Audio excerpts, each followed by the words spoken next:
Right now, as you watch this video, approximately 4 billion people are getting ready to watch the same sporting event. 4 billion! That's more than half of every human being alive on this planet. They're in Brazil, glued to their TVs at midnight. They're in Japan, waking up at 6 in the morning. They're in Nigeria, crowding into tiny bars with no air conditioning. They're in Germany, painting their faces. They're in India, canceling work meetings. They're in Mexico, literally crying in the streets. And in the United States, a lot of people are asking Google, wait, why does everyone call it football? I thought football was, football? Here's the thing that nobody tells you, and I mean nobody. The word soccer, it's not American. It was never American. It was invented by British students at Oxford University over 150 years ago. And the country that invented the word, they stopped using it decades ago, looked over at America still saying it, and basically said, that's embarrassing.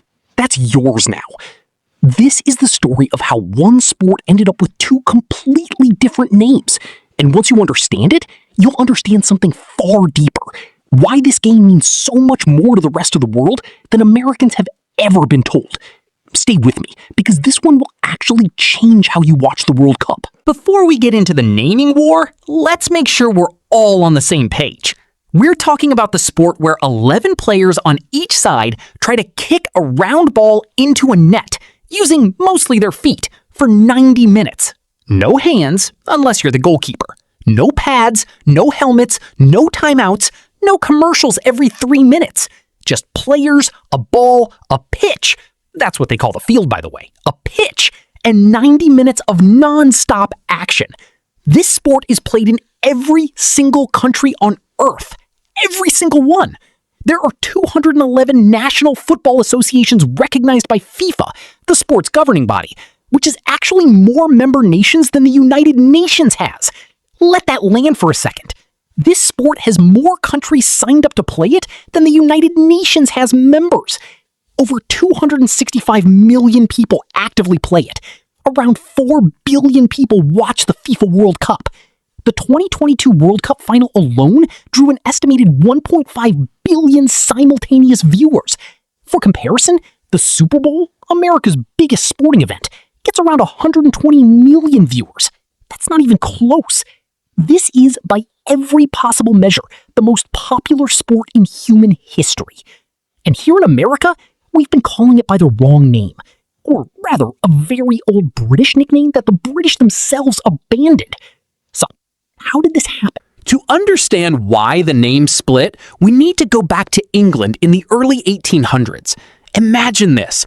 There is no organized sports world. There are no leagues, no referees, no rule books, just a bunch of teenage boys at elite boarding schools kicking, pushing, carrying, and sometimes just brutally tackling each other over a ball. Every school had its own version of football. At some schools, you could pick the ball up with your hands. At others, you couldn't.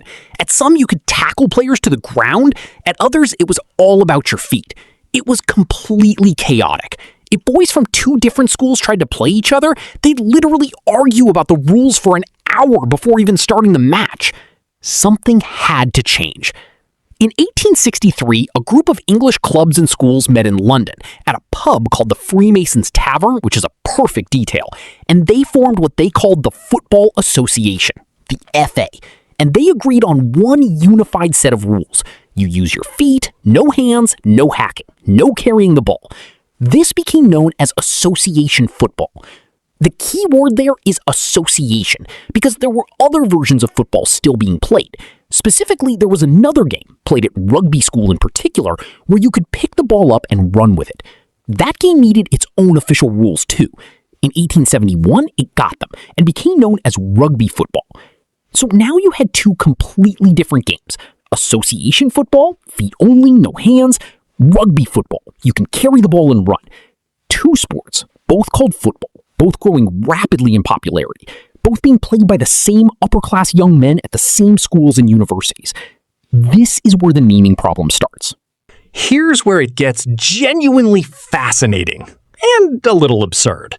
English students at Oxford and Cambridge in the 1880s had a very specific habit. They loved giving things nicknames. and their favorite trick was to take a word, shorten it, and add the suffix "er" at the end. Breakfast became brekker. Formals became formals. Okay, that one didn't change. But the trend was very real. You'd hear students say things like footer for playing football, brekker for breakfast, rugger for rugby. So when they needed a quick nickname to tell association football apart from rugby football, they did what they always did. They took the word association, shortened it to a soak, messed around with it, a soccer, and landed on soccer. The word soccer first appeared in writing around 1889. By 1895, it was being used regularly. And according to the story that's been passed down for generations, one of the very first people to use it was a student named Charles Reeford Brown at Oxford, who, when asked if he wanted to play rugger one afternoon, reportedly said he'd rather go play soccer. Just like that, a rich kid at Oxford, casual as you like, drops the word soccer into a sentence, and 150 years later, America is still using it. Both names, football and soccer, existed side by side in England for decades. They were used interchangeably. Nobody cared. They both meant the same sport. So if both words existed in England from the very beginning, how did one take over the world while the other became an American thing? The split happened in 2 stages. Stage 1, America gets soccer and needs it.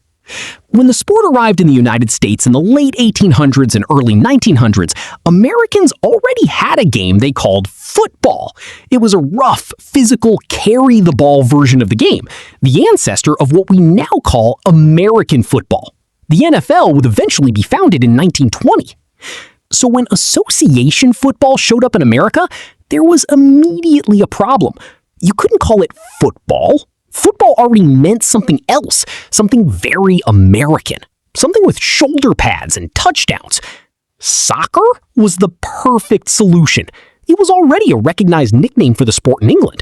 American players adopted it naturally, American newspapers used it, and the U.S. Soccer Football Association, yes, they actually put both words in the name for a while, eventually settled on just soccer by the mid-20th century. In the US, soccer was the practical, logical choice. It had to be. Stage 2, England abandons soccer and blames America. Meanwhile, across the Atlantic, something interesting was happening. Through the first half of the 20th century, both football and soccer were commonly used in England. You'd see both in newspapers, hear both in conversation. But as the decades went on, especially after World War II, soccer started to feel different in England. Research by sports economist Stefan Szymanski found that English usage of the word soccer actually increased right after World War II, partly because American soldiers had been stationed in England and American culture was everywhere.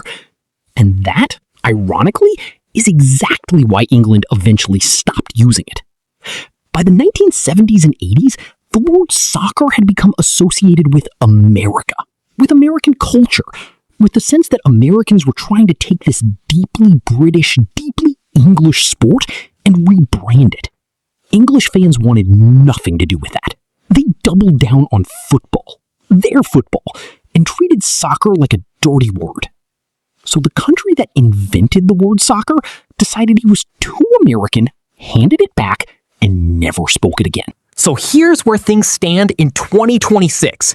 The overwhelming majority of the world, Europe, South America, Africa, Asia, the Middle East, calls it football, or their language's equivalent. Football in Spanish, foosball in German, futebol in Portuguese, football in French.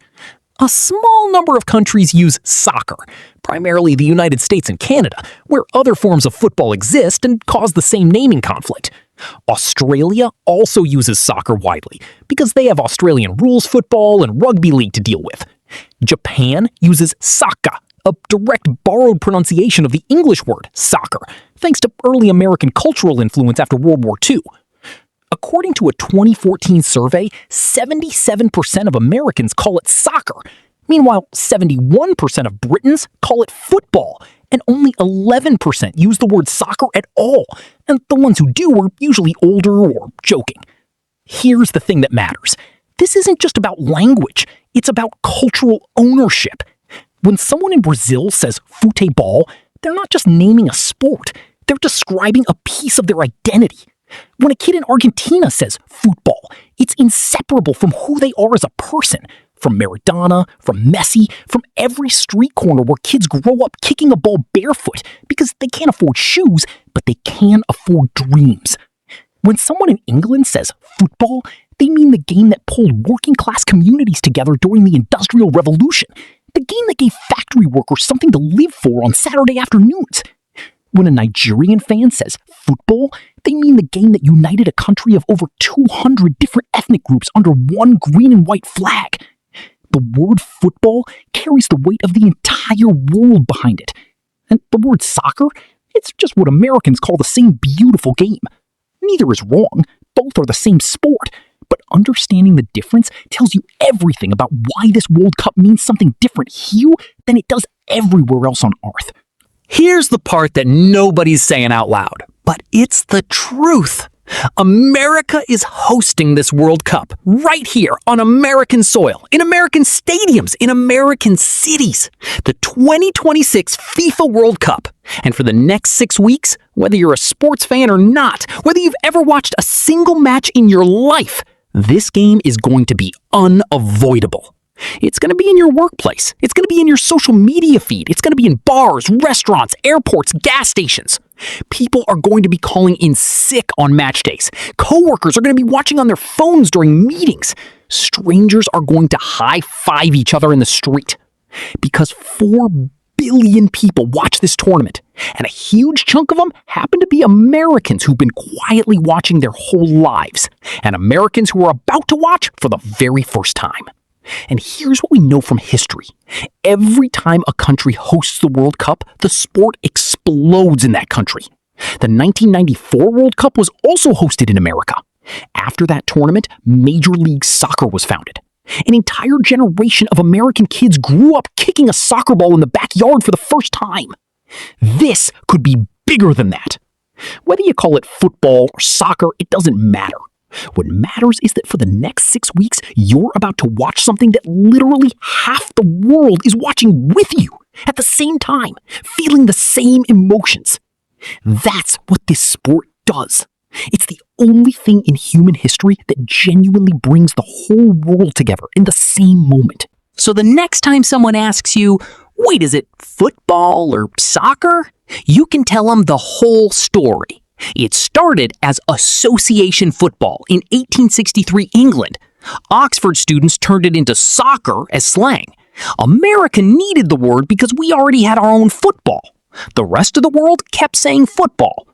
England got embarrassed that Americans were using their slang and dropped it entirely. And now 200 nations call it football while America sticks with soccer. And somehow, it's all the same beautiful game. If this video helped you understand the sport a little better, you're in the right place.